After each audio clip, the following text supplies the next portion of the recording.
This program contains dramatic reenactments and animation based on historic records.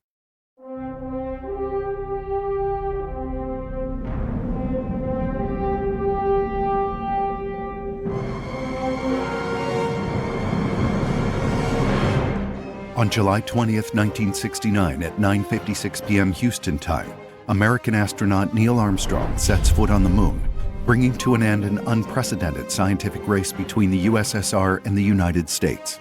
People around the world were glued to the images, showing Neil Armstrong stepping off of the ladder of the lunar module and taking the first steps on the lunar surface.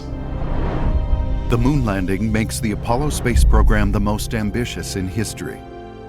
It had cost nearly $140 billion in today's money, and more than 400,000 people were involved. It would be impossible to reproduce such a project on this scale today. Even at the time, there was no certainty that America would succeed in beating the Russians to the moon. That was virtually impossible to do in the time frame that we had. NASA's budget is currently $20 billion compared to that $60 billion back then. Since the end of the Apollo program, mankind has never returned to the moon. Only memories remain of this phenomenal adventure, along with video footage much degraded over time. The original pictures are really hard to tell what's going on. If you can see Neil's foot coming down in that picture, you're a better man than I am. But now, using new technology, we can recreate the key steps of this extraordinary space program to relive the Apollo story as it has never been seen before. Astronauts, flight directors, and engineers share their memories of both the triumphs and the tragedies during the most intense years of this space race. We were startled by screams coming from the crew, and we listened to our crew die. This is a story that almost finished before it began, with the tragic deaths of the first Apollo astronauts, and nearly ended as dramatically with an explosion on Apollo 13. My instant feeling was just a sick feeling in the pit of my stomach because I knew we had lost the landing. We're going to get these guys back. Failure is not an option. But in July 1969, Apollo 11 had a date with destiny. It's the bet made by a president and an entire country.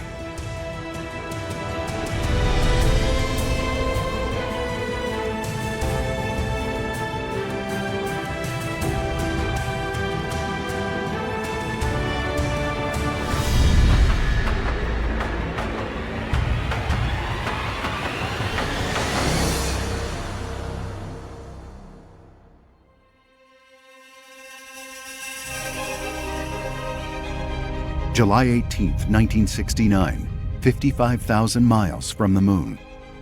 American astronauts Buzz Aldrin and Neil Armstrong exit through the upper hatch of the Apollo 11 command module to go inspect the lunar module, the Eagle. The lunar module is the most beautiful machine ever engineered and built. Some of the things that made the LEM such a challenge was that it had to be a very powerful, very sturdy, very robust machine, but it couldn't weigh anything at all. 2 days later, the incredible American spacecraft must attempt the first ever manned lunar landing in history. The mood is tense.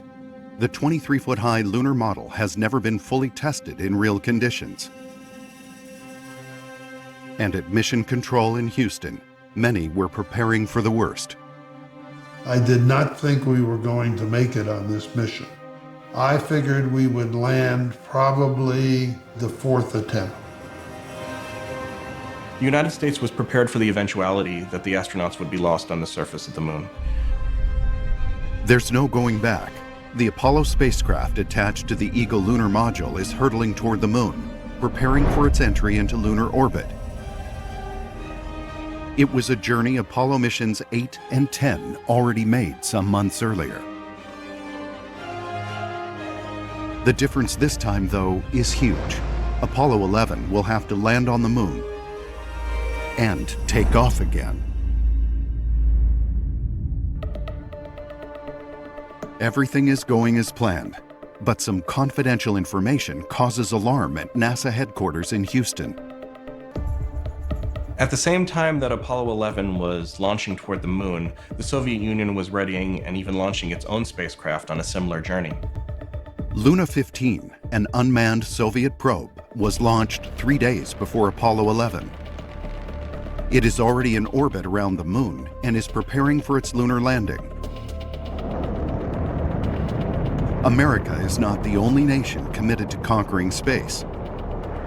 The USSR is a formidable adversary, willing to do anything to be the first on lunar ground. A collision with Luna could be fatal to the American astronauts. And in the middle of the Cold War, a dramatic event like this would have unprecedented consequences. Concerned that Luna 15 would strike Apollo, NASA had one of its astronauts, Frank Borman, reach out to a contact in the Soviet Union, the president of the Soviet Academy of Sciences, Mislav Keldysh, but was unable to have a conversation with him because Borman did not speak Russian and Keldysh did not speak English. By the time NASA manages to get a hold of Luna 15's flight plans, the fate of the two rival missions is already sealed. Apollo 11 and Luna 15 will never cross paths. The first will make history. The second, the Soviet mission, will crash into the moon in the Sea of Crises, 13 hours after Neil Armstrong's first step. The incident marks the height of space race tensions between the Soviets and the Americans, a competition that began 10 years earlier and knew no bounds.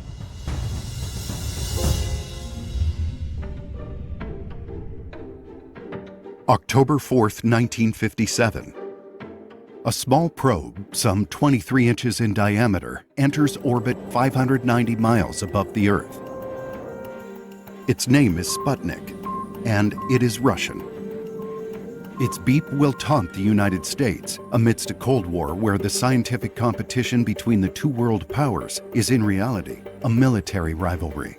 The American scientific and intelligence community knew that the Russians would launch a satellite probably in 1957 or 1958. It was also frightening because the ability to launch a satellite was the same as the ability to lob a nuclear warhead. America as well must prove that space belongs to it. The Vanguard program will be its weapon against the Soviet satellite. Almost 2 months to the day after the success of Sputnik, America launches an attempt in view of the entire world's cameras. It rose about 2 feet off the ground, and the rocket crumbled and it was thrown out in the weeds. When it explodes 3 feet off the ground, the Vanguard satellite is the disgrace of the American superpower. It is an excruciating failure. The Russians had already had Sputnik, and as a result, the headline the next day when Vanguard blew up was Kaputnik, because we had just disgraced ourselves. So we were in a foot race.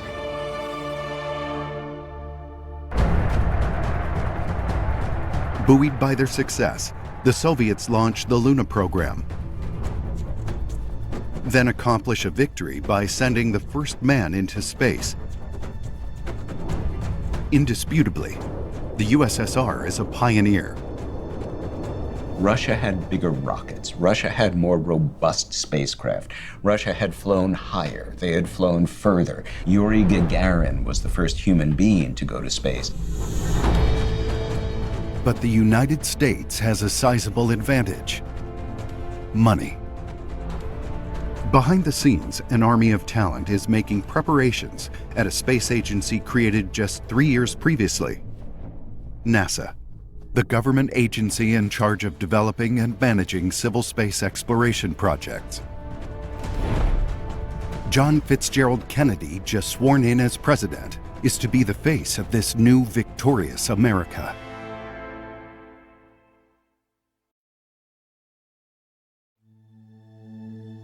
On September 12, 1962, at Rice University in Houston, Kennedy delivers a landmark speech, one that galvanizes an entire nation. The Apollo program is born. We choose to go to the moon.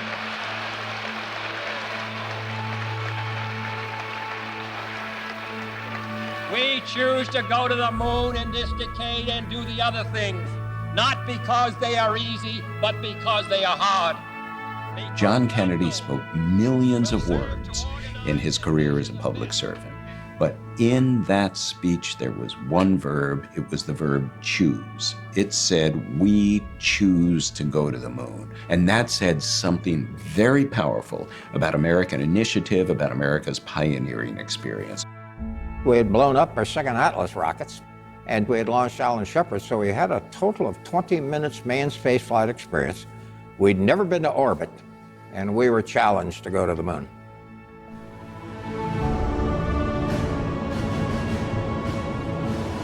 Our reaction was, my goodness, the president has asked us to do something that's impossible. So we said, okay, but he asked us to do it, so we might as well go do it.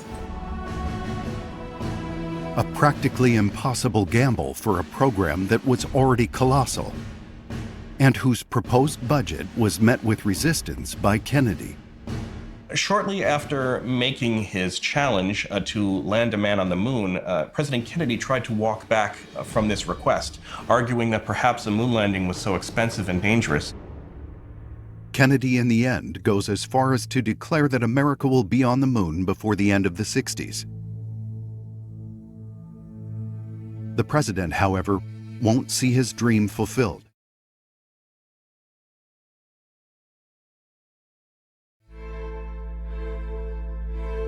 On November 22, 1963, at 12:30 p.m., the 35th American president is assassinated in Dallas, Texas.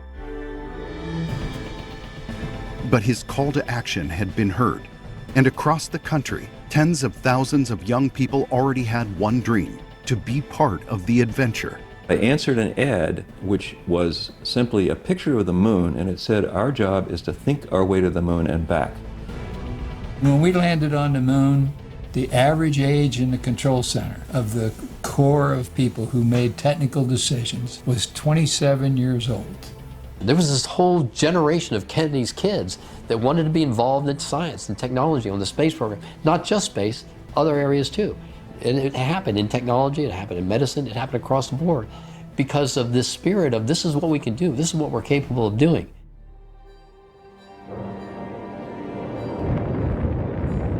In 1967, the Mercury and subsequent Gemini programs, launched with the creation of NASA, have met their objectives. The American Space Agency is confident, and Apollo's test flights with astronauts can now begin. Mission AS-204, later renamed Apollo 1, is prepared for in record time. In their effort to beat the Soviet Union to the moon, NASA worked very quickly, as did its contractors. Astronauts described working at NASA in this period as succumbing to a kind of go fever, in which, recognizing that the stakes were high, tried very hard to ready craft for travel as quickly as possible. On January 27, 1967, the crew, made up of Gus Grissom, Ed White, and Roger Chaffee, begins a trial in the Apollo vessel on the ground in real time, at the top of the rocket. The launch is scheduled to take place 1 month later.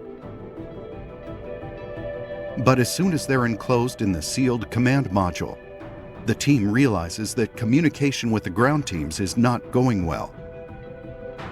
We had difficulties with our countdown procedures. We had difficulty with communications. The crew reported a noxious odor inside the spacecraft, and we'd call a halt, sort out problems, and then continue on. After 5 hours running tests, a short circuit is detected in the electrical system.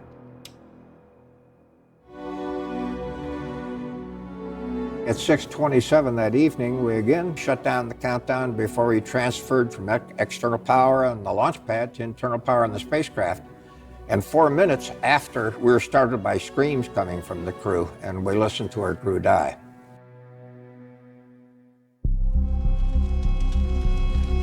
Within seconds, a spark turns the oxygen-filled spacecraft into a raging inferno. The fire is so violent that the 3 astronauts are burned alive. The following recording contains the cockpit audio at the time of the accident.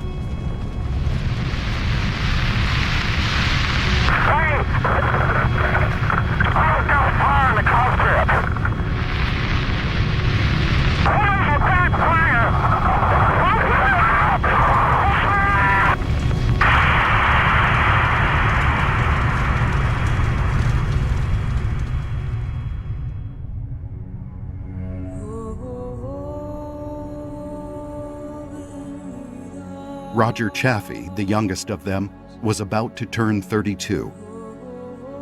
Gus Grissom, who died in the Apollo 1 fire, he talked to me in 10 days before he died, and the fire. He says, that Apollo spacecraft is a lemon. They got so many things wrong with it. It's going in all directions. It's not safe. We got to get that straightened out. We thought we had Apollo fixed, and there really were some warning signs that it was not. And we paid the price, and the crew paid the ultimate price for that overconfidence.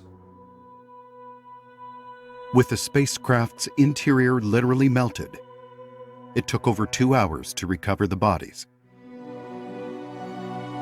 NASA knew, the astronauts knew, the administrators knew. We pushed too hard, we pushed too fast, and we all knew that this spacecraft had problems, that this spacecraft could kill somebody. And the very first one, before anyone flew, the very first of those spacecraft did kill somebody. NASA is immediately questioned over its handling of the Apollo program. The public wants someone held accountable, even if this means the moon must wait. We were the problem. We did not do our job. We must accept the responsibility for this accident, the loss of the crew. At NASA, some executives are ousted, and even abandoning Kennedy's dream is on the table.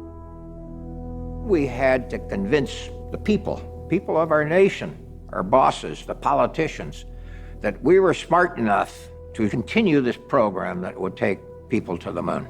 And this was the real challenge. In the end, the Apollo program is reviewed from top to bottom over the course of almost 2 years.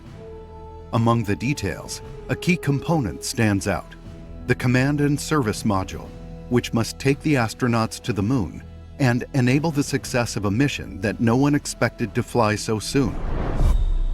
Apollo 8.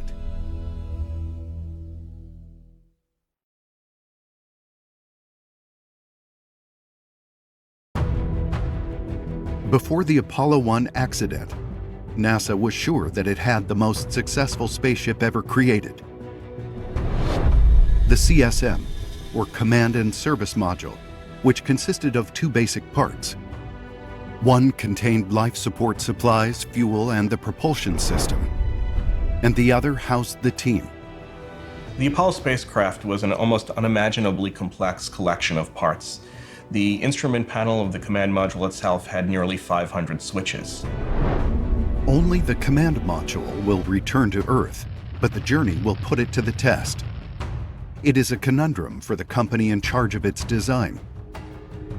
Because as few people know, the agency only oversaw the manufacture of the Apollo program's elements. For the first time in history, a space agency will mobilize an unheard of number of subcontractors. People often forget that 9 out of every $10 that NASA spent during the moon race was spent on American contractors. There were in fact thousands of contractors and subcontractors all across the United States that were responsible for building every component of Apollo. The direct numbers associated with the Apollo program at the height of the program in the mid-1960s were about 36,000 NASA employees and about 360,000 contractors. So we're approaching 400,000 people. Among them, North American Aviation, the company that won the contract for the Apollo spacecraft. But its production is so burdensome that delays build up, and in 1965, NASA demands that the module be ready for 1967. The deadly Apollo 1 accident hits the brakes on its manufacture, but it also allows the redesign of the vessel and the attainment, in the end, of perfection.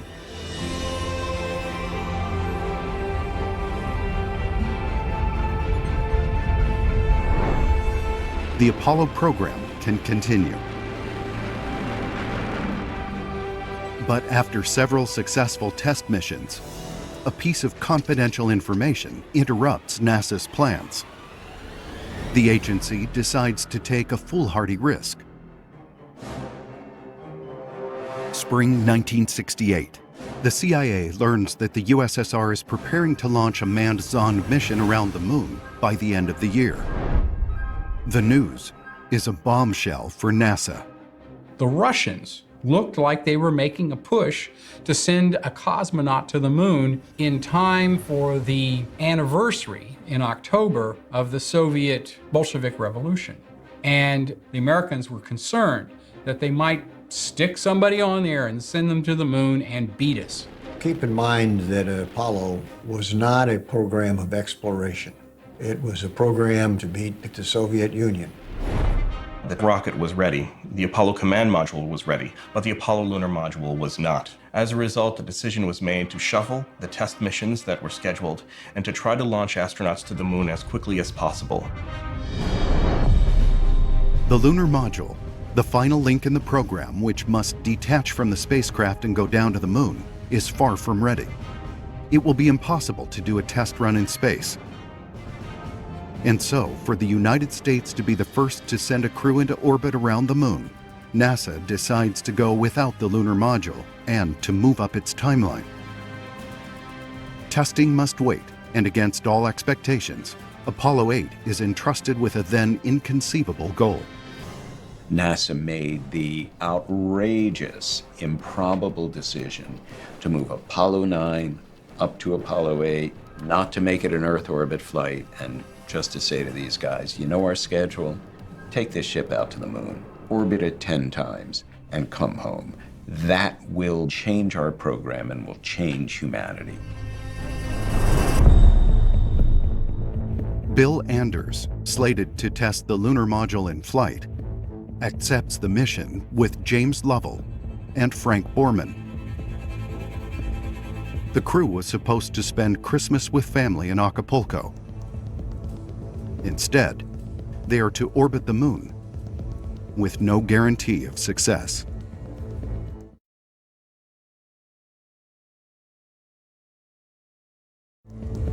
On December 21, 1968, the crew is placed on top of the Saturn V rocket, not far from the launch pad where Apollo 1's men died only 2 years earlier. 7:51 a.m., Saturn V lifts off. We had simulated almost every aspect of the mission with every failure you can imagine, but we did not simulate the actual stresses and vibrations of the initial liftoff. It was just unbelievable. It was so loud, you couldn't hear yourself think.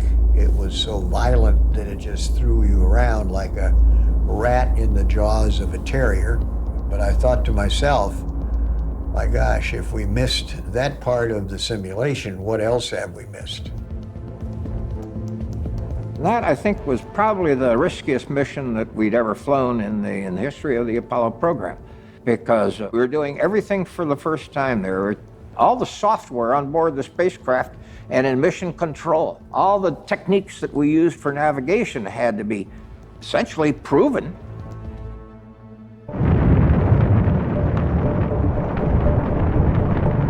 After 9 minutes in flight, the spacecraft separates from the first 2 stages and enters Earth orbit. Then it pulls itself away from Earth's gravity, heading straight for the moon.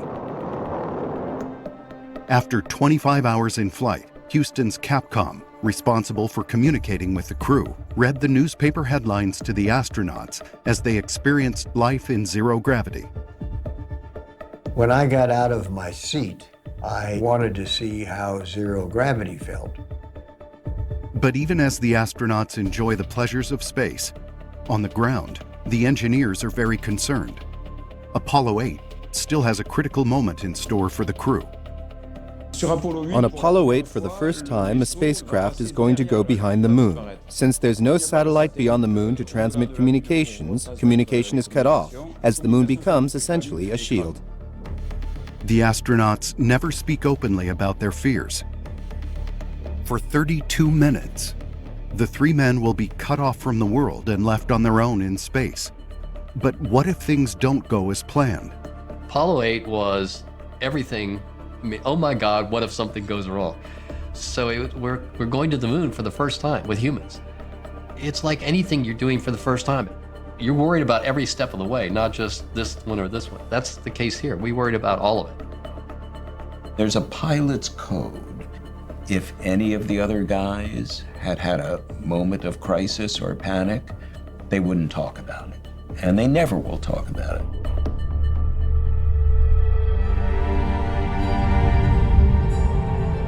Apollo 8 will be the mission to allow humans to see with their own eyes the far side of the moon, the side never visible from Earth. We were surprised that whereas the front side of the moon is relatively smooth, the backside was very rough. And there's still some debate as to why that's the case.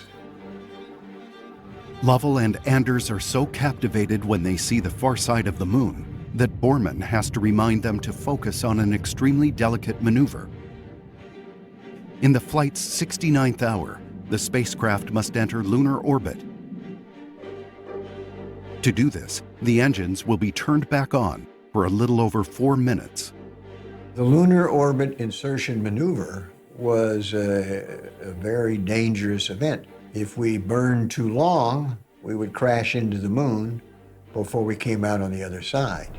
If we didn't burn enough, we'd go off into space around the moon and God knows where we'd go. The astronauts will go on to describe this episode as the longest 4 minutes of their lives. But it all goes as planned. They do some reconnaissance work to scope out possible landing spots for future missions, but they never have the chance to land on the moon. From their cockpit, their consolation prize is found in the breathtaking views. So spectacular that after several orbits around the moon, the commander imposes mandatory sleeping hours to the crew. So Will Anders grumbles. He doesn't agree with him. He stays there looking out the window. But Borman tells him, now no arguing, go to bed. The sight they've just taken in is indeed one never before seen by man. The astonished crew takes some 700 photographs. One exceptional shot will be seen around the world.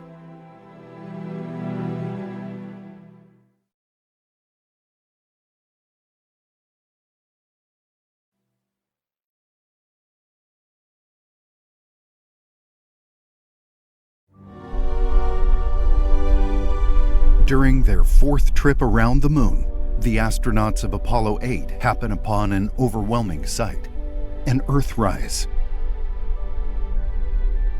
I think it was Borman who spotted it first and said, look at that. It's beautiful. We've got the Earth. Lovell grabbed me some color film and started taking pictures. They take a bunch of pictures, and then the scene changes and the shot is lost. They did not know what they had in that camera.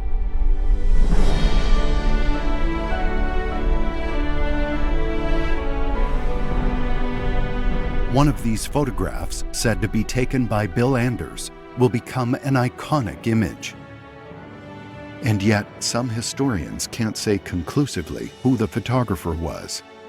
One astronaut of the crew, and to this day we're still not entirely sure who, managed to take the iconic Earthrise image, which was immediately celebrated by the public around the world as a staggering image. Dozens of shots were taken, but within a few months, this one came to represent an entire mission and our world.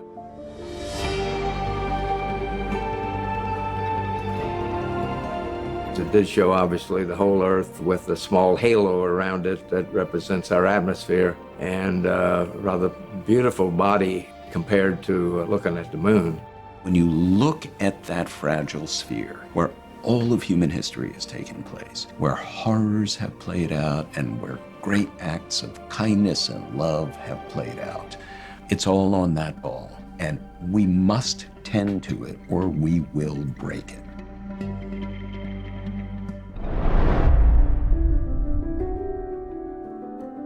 NASA quickly sees the value in filming and broadcasting images from space. But its goal was not simply to put on a show. It also needed to justify the billions spent on this race to the moon. Movies was an important part of that process. And they realized that in the Mercury mission when John Glenn flew, in which he bought his own camera, a 35mm camera, at a drugstore and took it with him into space. They had not provided anything like that for him. And he took these pictures, brought them back, they were developed, and they became very iconic images. NASA always felt the need to explain to the public, and particularly to Congress, why Americans were spending the money that they were to travel through space, and it found astronauts to be the best spokespeople to do this. So on December 24th, NASA decides to live broadcast the crew of the Apollo 8 to the entire world. The 1968 space version of reality TV. The shots of the lunar module and the moon through the spacecraft windows will be watched by 1 billion men and women in 64 different countries. It is such a success that NASA decides to include video coverage in all of the Apollo program missions. To close out this groundbreaking live footage, the agency asks Commander Frank Borman to choose something to read from space.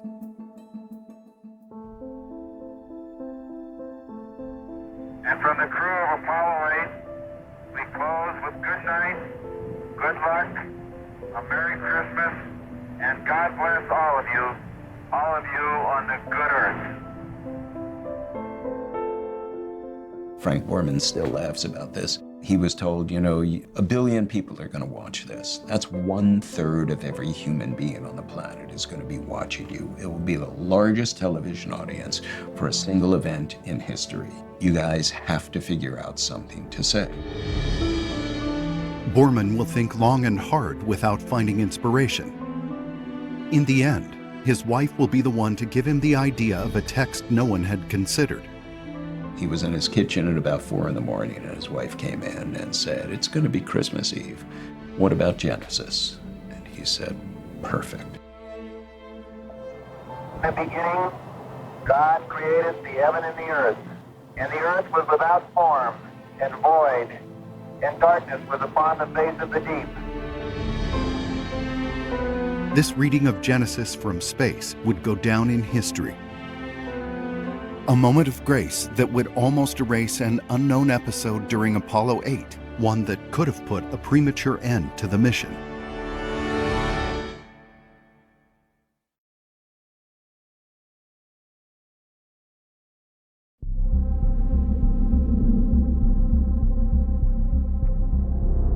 The astronauts of Apollo 8 took off just 18 hours ago. The commander is exhausted. The first hours were taxing. Frank Borman decided he would take a rest because he was the commander, and that was a lot of stress on him, more than the other of us had. He took a sleeping pill, and he went to go to sleep. Pretty soon he said, "Uh-oh, I'm sorry," and he had explosive vomiting and diarrhea. Within the confined spacecraft, panic sets in. And I grabbed an oxygen mask and put it on. Lovell said, "Oh, you're not supposed to use that. That's for fire." I said, "I'm going to use it because it smells so bad." And so there were little bits of stuff everywhere. And we had little paper towels that you use on an airplane to rub, dry your hands. So we started grabbing those and trying to catch these particles like netting butterflies. Borman's one of the first astronauts to get what we today call space sickness. When you move around in low gravity, it's disorienting. The inner ear has trouble getting its bearings, and it can bring on nausea. Against the better judgment of Lovell and Anders, Borman insists on hiding the incident from Capcom. The reason is simple. He knows perfectly well that Houston will immediately abort the mission for sanitation reasons. After several long minutes, he allows NASA to be informed, but through a confidential channel, one that the public would never have access to. They did report it on a private loop. Nobody else could hear it. The flight surgeon did say, "I'm calling an abort. I want you guys to turn around and come home."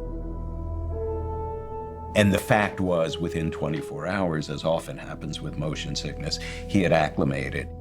No pilot anywhere wants to admit to a flight surgeon anywhere that they cannot fly. Wally Schirra was sick during Apollo 7. Frank Borman was sick during Apollo 8. Armstrong and Lovell had the sniffles, basically, when they came back from the moon. And there's lots of other instances of these sorts of things, although they're not going to admit it very much. This space sickness would become the reality for most of the crews. Indeed, life far from Earth presents unusual challenges.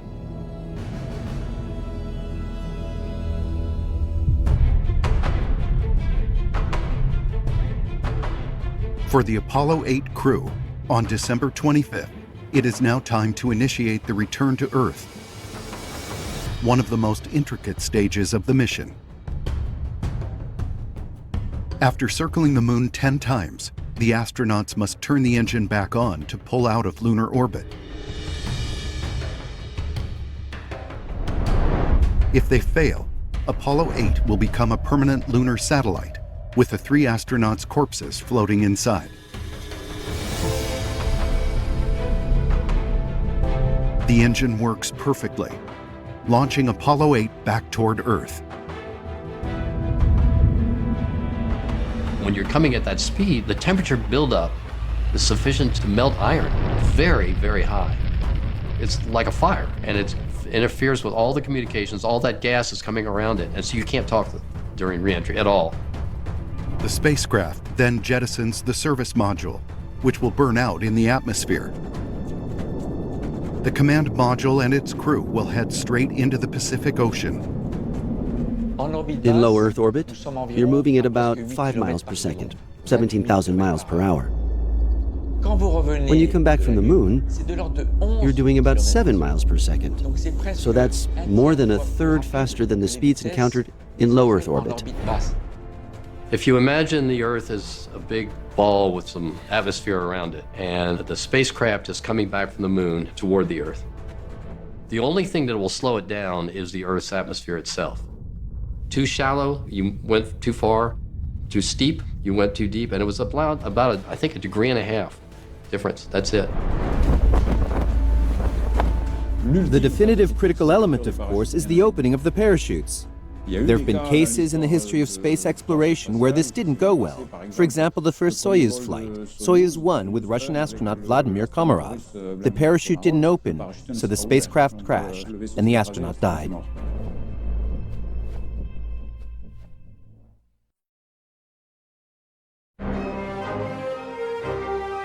On December 27, 1968, Apollo 8 becomes a legend.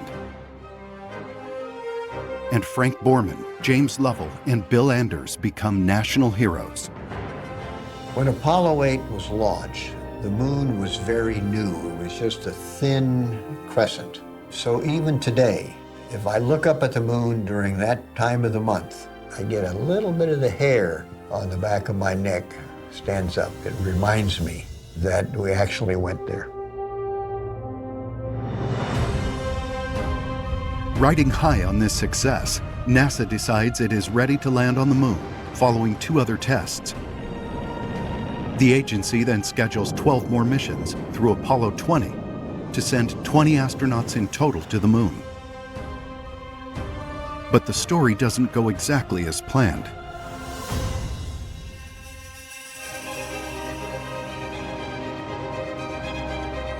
The 3 astronauts who have a date with destiny are Michael Collins, Apollo 11's command module pilot, Buzz Aldrin, and Neil Armstrong, the mission's commander who will have to land the astounding lunar module, the Eagle, on the moon. To test the moon landing on Earth, NASA develops a strange contraption. Effective, but hard to control and particularly dangerous.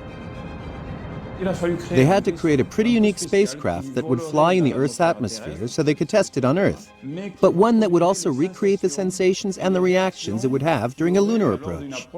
But this spacecraft was very dangerous. There were several accidents, including one during a flight piloted by Neil Armstrong. On May 6, 1968, The future hero of Apollo 11 is in flight. But the test spacecraft stops responding. Armstrong's calm composure will save his life. If he had ejected 1 or 2 seconds later, he would have died. So he knew to make the right decision instantaneously, without the slightest hint of panic or doubt in his voice. With grace under pressure, Neil Armstrong calmly navigates the Eagle landing, which could have ended in tragedy. This extraordinary trait will be one of NASA's selection criteria. In 1966, during the Gemini program, which preceded the Apollo program, Neil Armstrong became a hero. For the first time. NASA thought it had lost its crew after they lost control of the capsule. But Armstrong's composure would save the mission. Who else then to save Apollo 11 to land on the moon?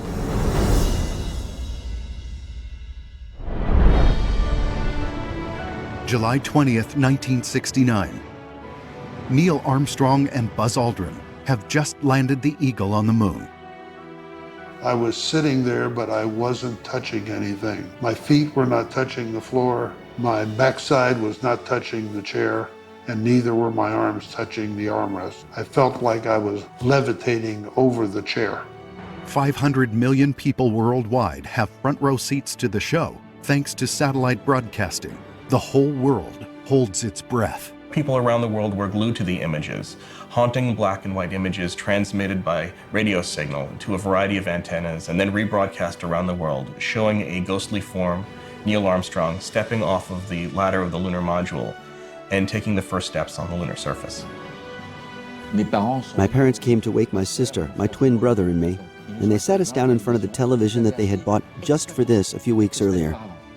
And that really left an impression on me in my childhood. Left me with a desire to go to space, to experience an extraordinary adventure like that one. That July in 1969, America won the space race. And humanity had just accomplished one of the greatest feats of the 20th century. That was incredible payoff for all of the work that we had done. The payoff day was the day that Neil Armstrong stepped outside the spacecraft and got on the surface of the moon. On lunar soil, even as America cries with joy, Neil Armstrong utters a legendary sentence inspired by this magic moment. It's one small step for man, one giant leap for mankind. Upon his return to Earth, he will say he improvised it all. These words, like Apollo 11, have become legendary and continue to generate controversy even after the astronaut's death.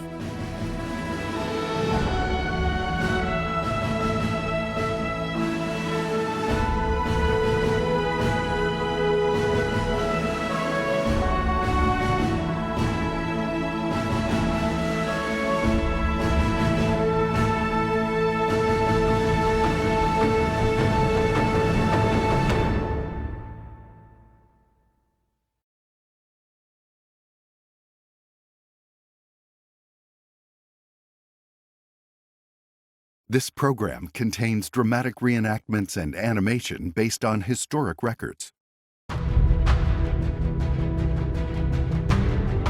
On July 21st, 1969, the Eagle takes off from the moon, with Neil Armstrong and Buzz Aldrin aboard to meet Michael Collins in the orbiting ship. Two men had just walked on the moon. A triumphant moment for America, one that could almost obliterate the numerous incidents that led up to this moment. The most stressful part occurred about halfway down to the surface of the moon. It was awful, just awful. I was worried that we're going to have a surprise that nobody had really thought about. Very quickly, the public would turn away from Apollo, the most expensive space program in history. Only the dramatic flight of Apollo 13 could capture the world's attention again. When it became a life and death mission, people paid unbreakable attention at that point. People have asked, you could take a poison pill or something? This was not a fixable problem. More than 50 years later, we thought we knew everything there was to know about Apollo. But this NASA program still holds mysteries waiting to be revealed. Neil told me in confidence, and I'll never break that confidence. What happens on the moon often stays on the moon. Why did the Apollo program end so abruptly? What are the final secrets of an epic adventure that saw 4 presidents come and go, caused the death of 3 astronauts, and flirted with several other disasters? This phenomenal story is not fiction. It was a bet made by a president and 400,000 people, all focused on a single goal: bringing America to the moon.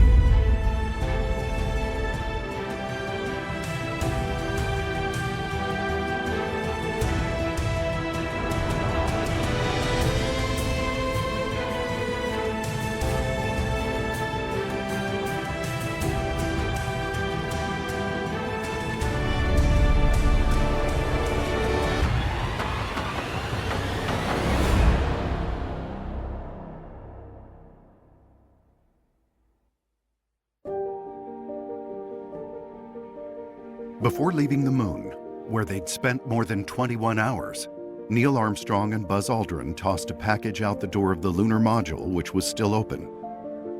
Inside was a patch with the names of White, Grissom, and Chaffee, the 3 astronauts killed in the Apollo 1 mission. But the package also contained symbolic objects of a more personal nature that were authorized by NASA.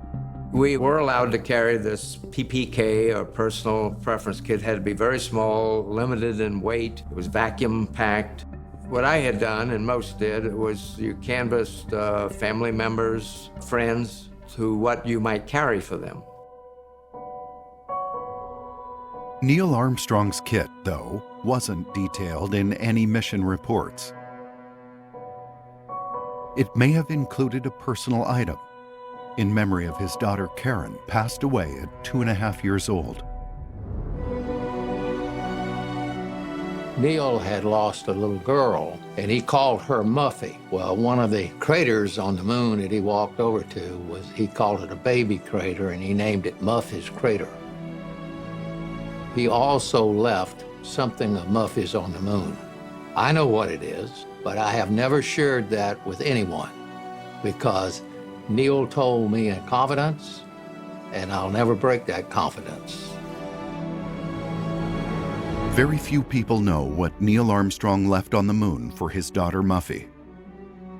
When he died on August 25, 2012, at 82 years old, the astronaut took this secret, along with many others, to the grave.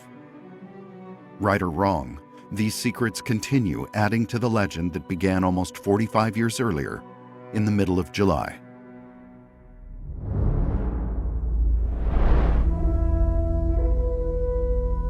July 16, 1969. At 9:32 in the morning in Florida, an immense crowd gathered around the official stands at Cape Kennedy.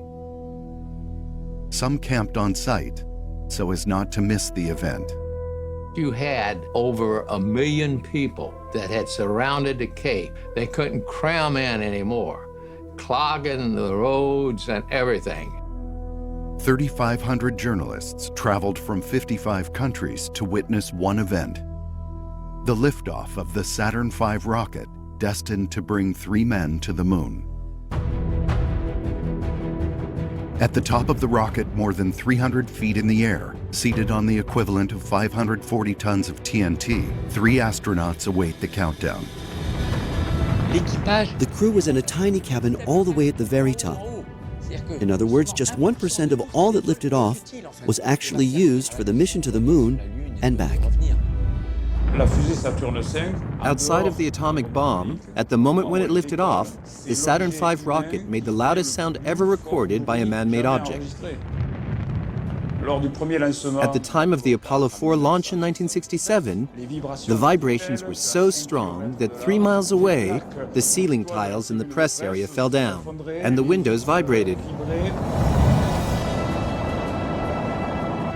As they watched the incredible rocket disappearing in the blue Florida sky, no one was thinking any longer about the challenge faced by the Saturn V designers. But we do not intend to Because when Kennedy launched America toward conquering the moon in the early 1960s, it didn't seem that such a machine could see the light of day. In 1961, neither the United States nor the Soviet Union had rockets powerful enough to send astronauts to the moon and bring them all the way back to Earth. No rocket like this had ever been constructed, and people weren't entirely sure that it could work. To succeed at such a feat, America would stop at nothing, including enlisting the help of the one who surely was alone in the ability to design such a device, and who would be named director of NASA Marshall Space Flight Center. Wernher von Braun, a brilliant German engineer, who was also a supporter of Adolf Hitler.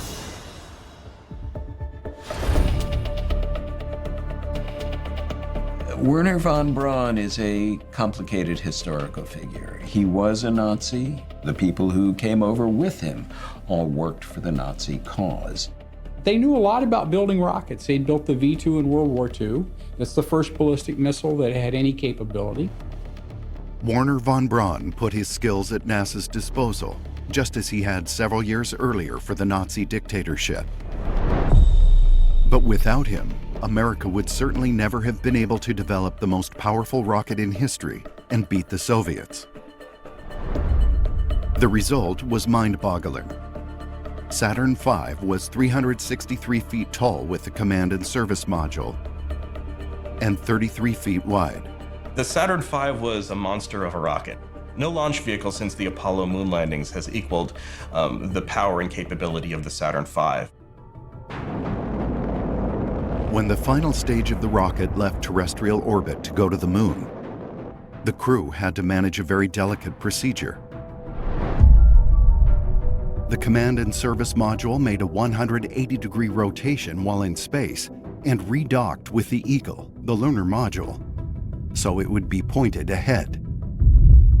The rest of the rocket was then abandoned in space.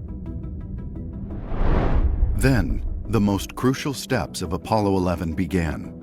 They all relied on a theory that was untested in real conditions: entering lunar orbit. As early as 1959, even before Kennedy's prophetic declaration, NASA had launched a series of studies on the best way to send men to the moon, but no solution had been chosen. There were 3 options that were possible that people were talking about in terms of flying to the moon. At the start, the engineers had considered sending a single rocket, which would then take off again from the moon, or even to build a sort of space station to serve as a rear base. The third option was not very popular. It consisted of using a single powerful rocket to send a combination of 3 modules. Only one module, the lunar module, would descend to the moon, while the command and service module, or CSM, would wait for it in lunar orbit. But few believed it was possible. And at this historic moment, one man was particularly nervous. His name was John Hobalt.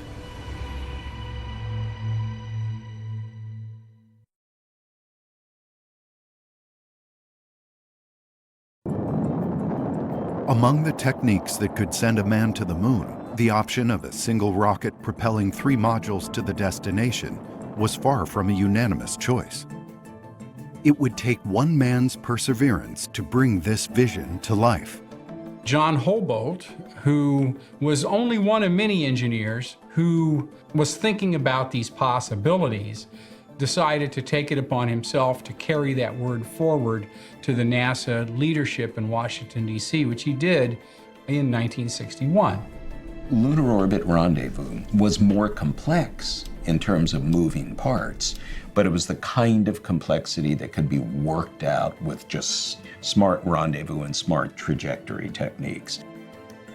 NASA leadership was eventually convinced, In 1962, Lunar Orbit Rendezvous was chosen as the method to go to the moon and return home.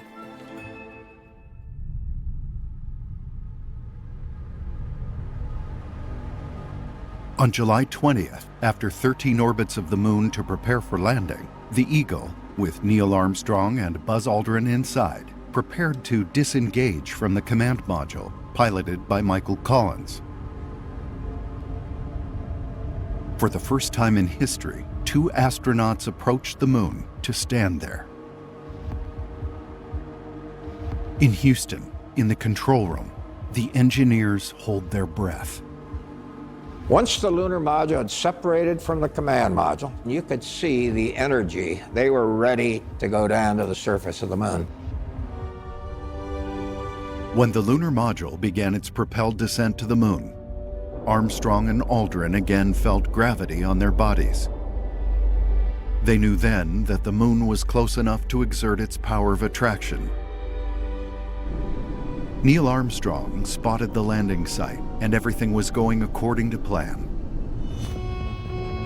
But 6,000 feet above the lunar surface, the Eagle's computers began flashing. Alarms sounded, and errors 1202 and 1201 appeared on the screen. The most stressful part occurred about halfway down to the surface of the moon when we started having a series of program alarms where the computer indicated that it was too busy to get all the jobs done, and it basically would work only the priority, the guidance, navigation, and control things. They had found in simulations just a couple of days before that if they ran both systems that they had on board for landing, that it would overload the computer and they'd get a 1201 alarm. Distracted by the alarm, Armstrong didn't realize the onboard computer was taking them right toward a rocky slope of a crater. The Eagle was on a crash course with the lunar surface. But something amazing happened in the cockpit.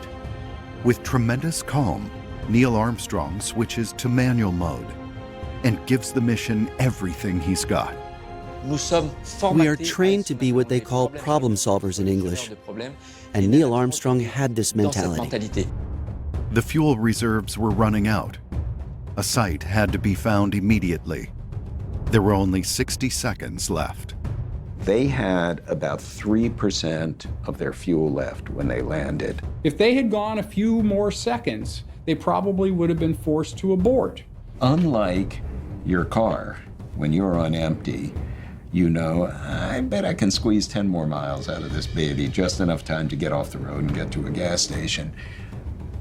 In the lunar module, when you hit 0, your engine stops.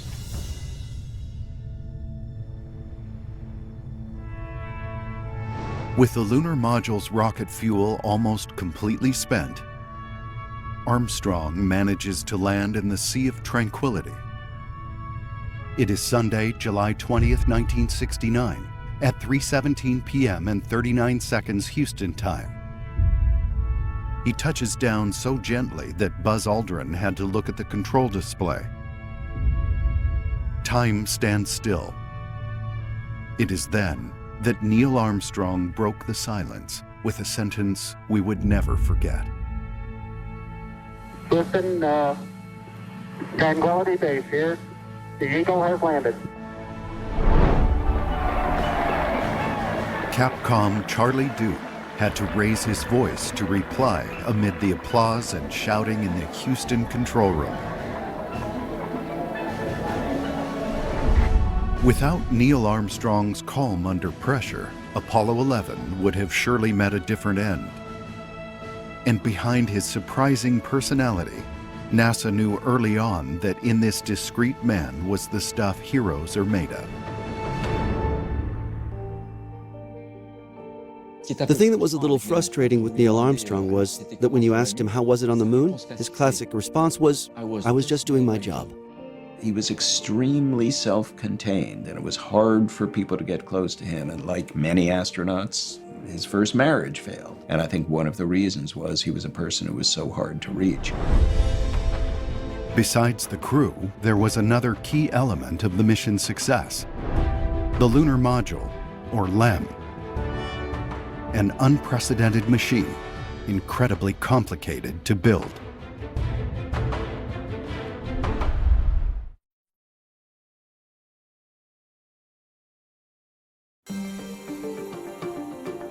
To design the lunar module, NASA knew it had no room for error, so it reached out to the Grumman Company, one of the biggest manufacturers of commercial and military aircraft. Still, the LEM would keep its engineers up at night. It had to be perfect, infallible, and extremely light. In the beginning, Grumman designed a spherical cabin with large glass windows, with seats for the pilots. The glass windows, if you want them to be airtight, they're very heavy, so they began to get rid of the glass windows.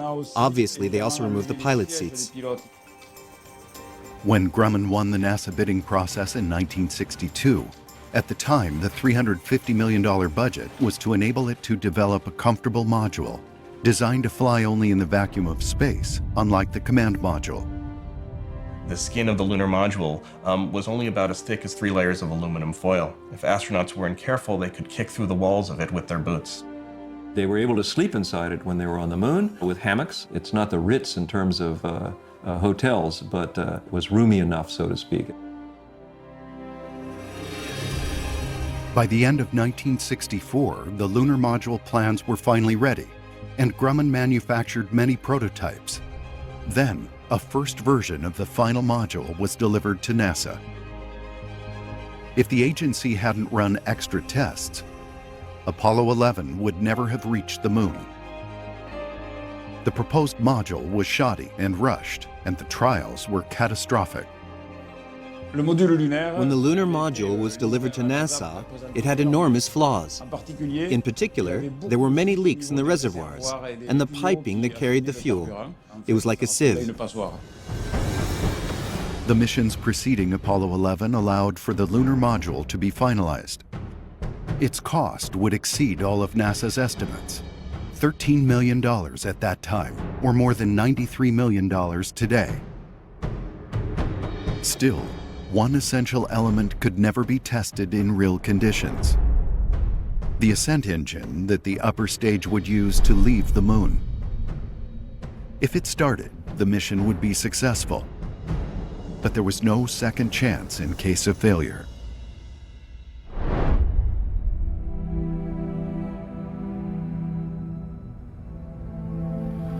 Armstrong and Aldrin try not to think about their fateful departure from the moon. For the moment, all that surrounds them is total silence. They are on a desolate, empty, sterile, celestial body. But who would first set foot on this virgin soil? Behind the scenes, NASA's decision allegedly sparked controversy and disappointments that were never acknowledged. Buzz Aldrin had believed for a long time that he would be the first to walk on the moon.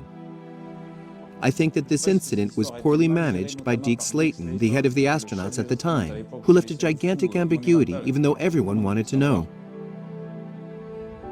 Nevertheless, the decision would be logically clear. As the LEM pilot, Armstrong would be on the side nearest the door and could more easily exit first. Never mind the fact that Buzz Aldrin would have dearly loved to have been the first man on the moon, and he wasn't the mission commander. He did not have the decision-making power for that particular decision. At 9:56 p.m. Houston time, after long minutes attempting to pass through the vessel's hatchway, Neil Armstrong set foot on the ladder between him and the moon's surface. The whole world stopped breathing. That moment would become one of the most significant moments in modern history.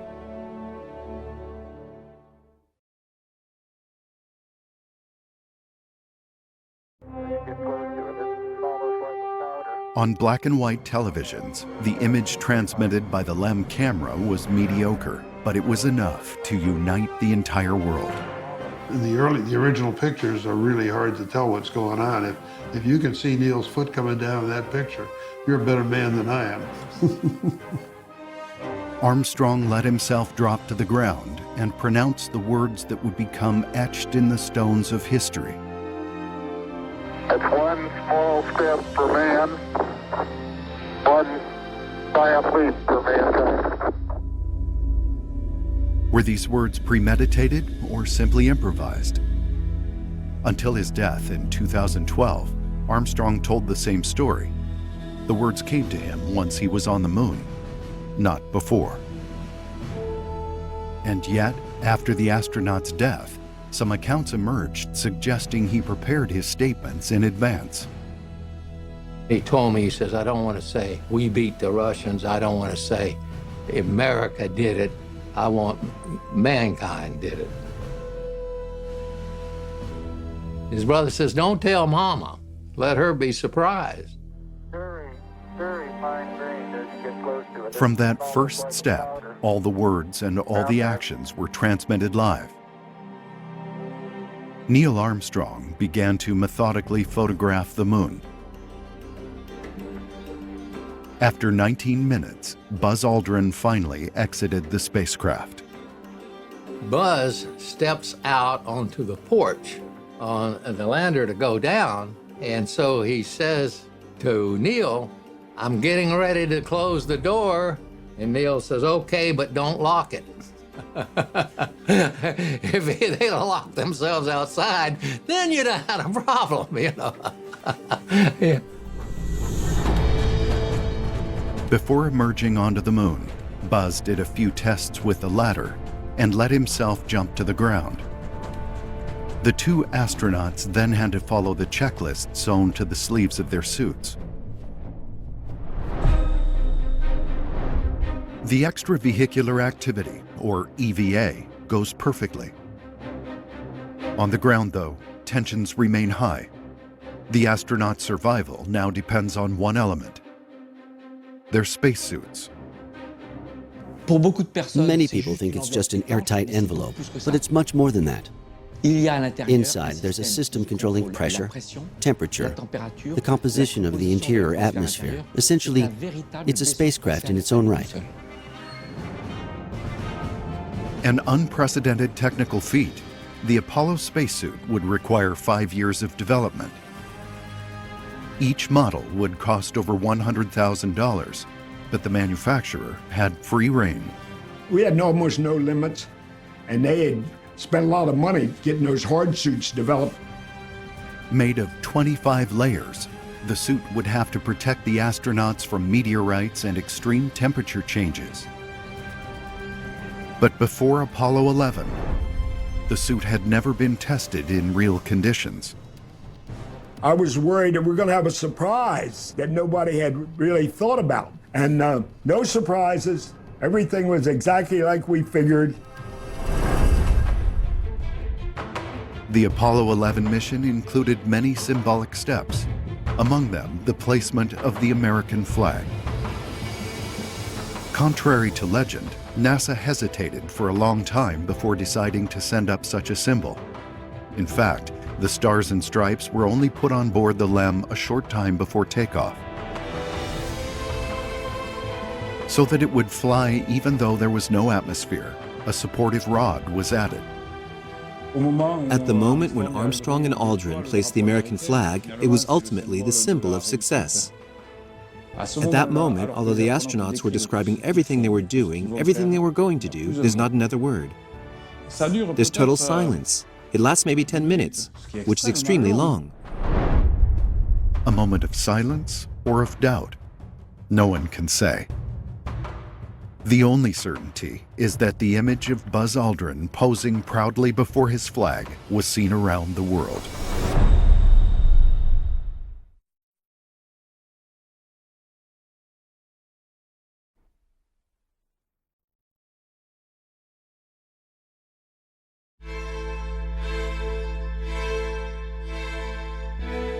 The mission was interrupted by a telephone call with Richard Nixon, the President of the United States. Hello, Neil and Buzz. I'm talking to you by telephone from the Oval Room at the White House. And this certainly has to be the most historic telephone call ever made from the White House. Facing the camera, the two astronauts listened to their president's words, marked with the intensity of the occasion. Only Armstrong would speak. Thank you, Mr. President. It's a great honor and privilege for us to be here. Petrified by the moment, Buzz Aldrin did not say a single word. A short time later, Neil Armstrong took the most iconic photograph of the Apollo program. The astronaut appears in the reflection on Buzz Aldrin's helmet. There is no other clear image of Armstrong on the moon. This photograph is the stuff of myths. It's the first photo from the Apollo program I had hanging in my bedroom when I was a kid.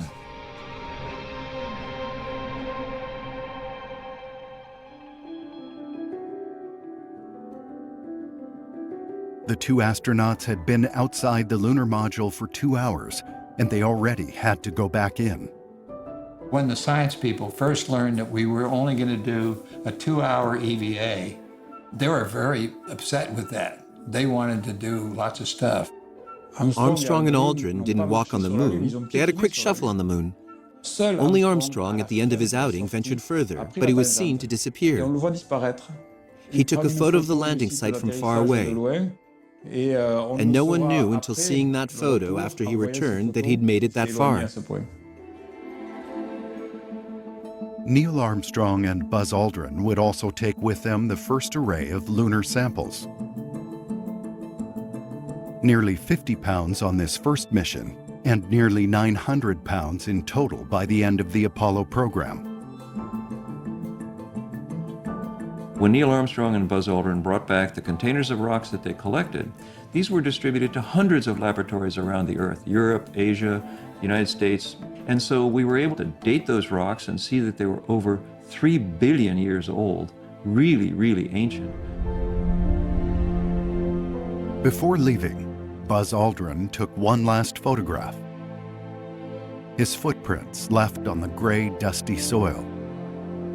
The one that all the magazines captioned as the first steps on the moon, up close. The real Neil Armstrong's first step, in truth, was obliterated by the coming and going of the two astronauts. Instead, this photograph shows one of the astronauts' last steps.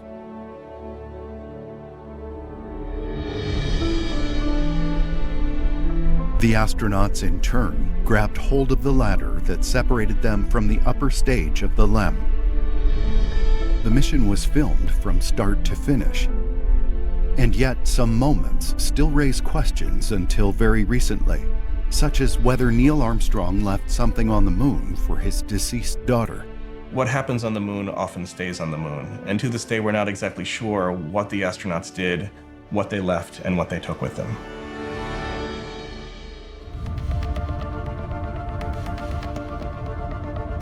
Michael Collins, orbiting alone for more than 24 hours in the command module, prepared to welcome back his crewmates. He never had the chance to see the moon from close up, but his role had been essential. Mike Collins had the horrible responsibility to either do what he could to rescue his crewmen or come back without them. And he was trained to do that. Collins' only fear was that the LEM's ascent engine wouldn't work because it had never been tested in real-world conditions. The ascent stage, which is on top of sort of the boxy bottom part of the lunar module, has its own rocket engine, but it's a solid fuel engine. You light that thing and it takes off like a Roman candle. You can't throttle it, you can't control it. It'll take you back up to orbit and that's it. The moment was so stressful that Buzz, with his cumbersome suit, accidentally broke one of the ignition buttons while re-entering the cabin. It was impossible to lift off, a new unforeseen turn of events for a mission return that already seemed perilous. So much so that President Richard Nixon had a farewell speech prepared in case of failure. A speech was prepared for President Richard Nixon, which celebrated the achievements of the astronauts and asked the nation to commemorate their sacrifice. fate has ordained that two men who went to the moon to explore in peace will remain on the moon to rest in peace.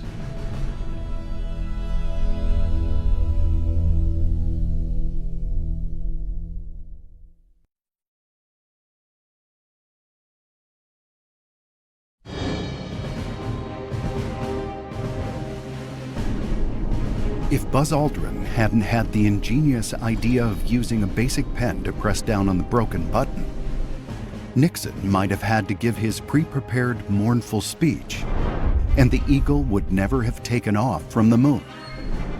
But history was written differently. Immediately at ignition, the astronauts felt the explosion of the engine that would detach the first stage of the LEM. The American flag, installed too close to the ship, was blown over by the wind from the propulsion. Collins adjusted his trajectory to receive his fellow astronauts. But they weren't yet home free.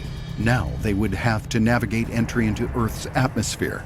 The atmosphere pushing back as hard as it does, so you're coming in at 36,000 miles per hour and it's trying to stop you. That's where the G-force kicks in. And they had a control stick by their leg. It was sort of like a roller coaster ride that it would make through the atmosphere as it came in, keeping it, trying to slow it down.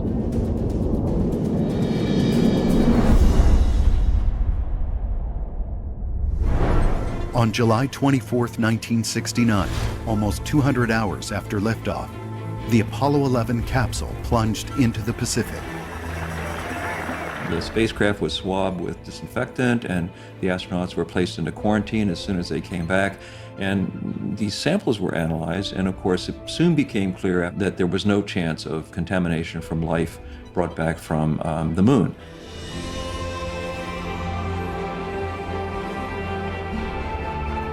The crew went on a world tour. Apollo became the symbol of American superpower. The story could have ended with this victory. We no sooner finished Apollo 11 than we're getting ready for Apollo 12. So we didn't have too much time to reflect upon the past. It's to prepare for the future. To reaffirm its smashing success, NASA launched Apollo 12 in November of 1969.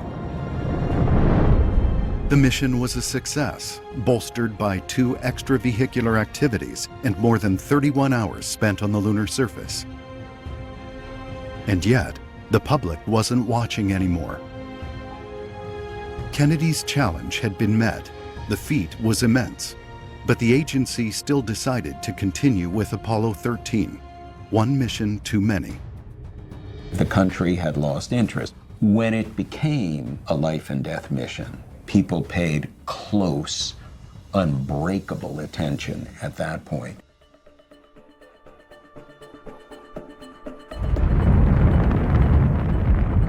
On April 11, 1970, James Lovell, Jack Swigert, and Fred Haise lifted off aboard the Apollo 13 mission to general indifference. After 55 hours in flight, Swigert performed a routine task on the hydrogen and oxygen tanks. A few minutes later, the astronauts felt a shock, and the whole craft began to vibrate. Both vehicles are metal vehicles, so I guess the thing I'd relate it to is if you were in a big tin can and somebody hit it on the side with a sledgehammer. It was that kind of reverberation of sound. They didn't know it yet, but the number 2 oxygen tank had just exploded. At the time, they thought a meteorite had collided with them. Jim Lovell had already started his way floating back up through the tunnel to get back to the mothership, and had made the call, Houston, we've had a problem. Houston, we've had a problem. At first we said, well, whatever it is, we'll fix it and get on with it. But it soon occurred to us, in a matter of a few minutes, that this was not a fixable problem. The alarms and emergency lights went off. Voltage in the electrical systems was dropping. In a few minutes, what started as a small problem became a desperate situation. Without energy or oxygen, the astronauts had no chance of survival. The alternatives were terrible. Being stuck in space, never to return, slowly running out of oxygen, crashing into the lunar surface, or perhaps burning up as their spacecraft entered the Earth's atmosphere too fast to slow down, leaving the astronauts as cinders floating in the air. My instant feeling was just a sick feeling in the pit of my stomach because I knew we had lost Delaney.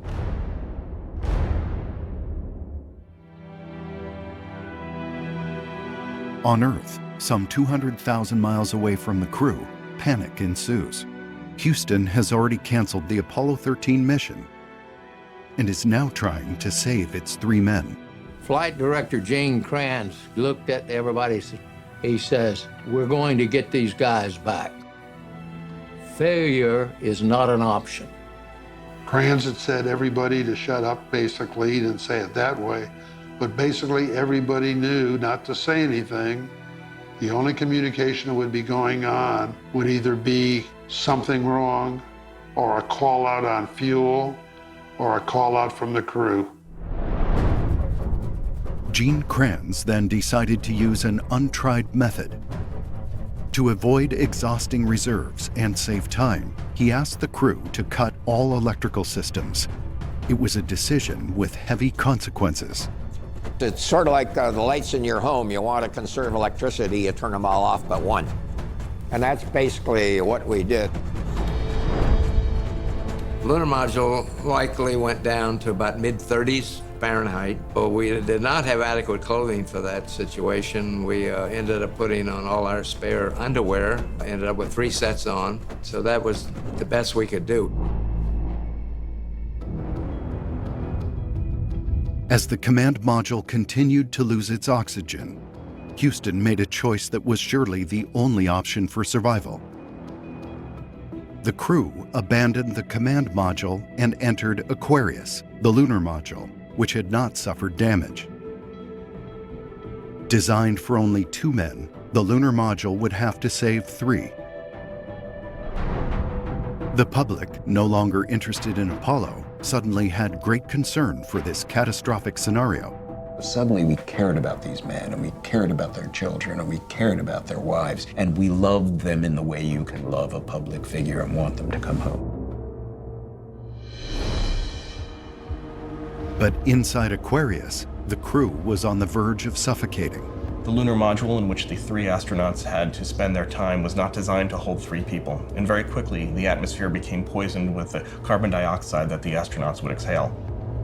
People have asked if you could take a poison pill or something. No, there was no plans of any sort for that. It'd be very easy, we'd just open the hatch. You're in space and you'd be gone in an instant. You don't need to carry anything. Within minutes, Houston found a brilliant idea. Adapt the more efficient filters from the command module to Aquarius in order to purify the air. We had to learn to package up some square filters that we had over in the dead command module and put them in the round hole for the lunar module. The technique worked perfectly, allowing the crew to gain a few extra hours of survival and to fight to the bitter end. In manual control, Swigert and Hayes modified the 2 vessels' trajectory to return to Earth. But with a command module that was only partially functional, maneuvering was perilous. Lovell went so far as to use his watch to time the ignition of the engines. We could not shoot stars because with the debris field around the spacecraft from the explosion, if you looked out the windows, you couldn't discern what was stars from debris.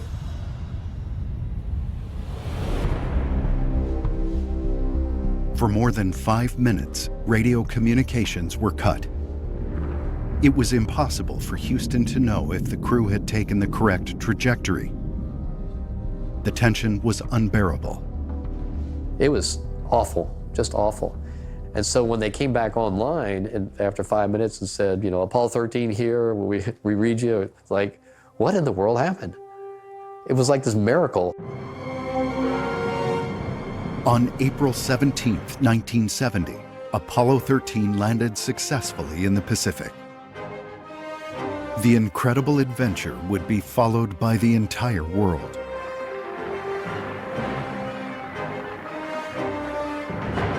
What made Apollo 13 wonderful is that it was a great human tale.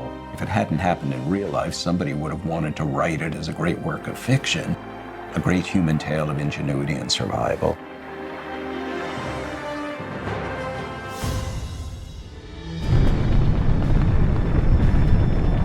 The final chapter in the Apollo story is much less joyful. NASA had planned to take the program through Apollo 20, but the Apollo 13 accident and the Vietnam War shifted political priorities. On September 20th, 1970, NASA announced the definitive halt to the program, even though 3 Saturn V rockets had been manufactured. Apollo 17 would be the final mission. We choose to go to the moon in this decade. Kennedy had galvanized an entire nation with his prophecy and brought a total of 12 astronauts to the moon. But Nixon was the man to shatter the dream.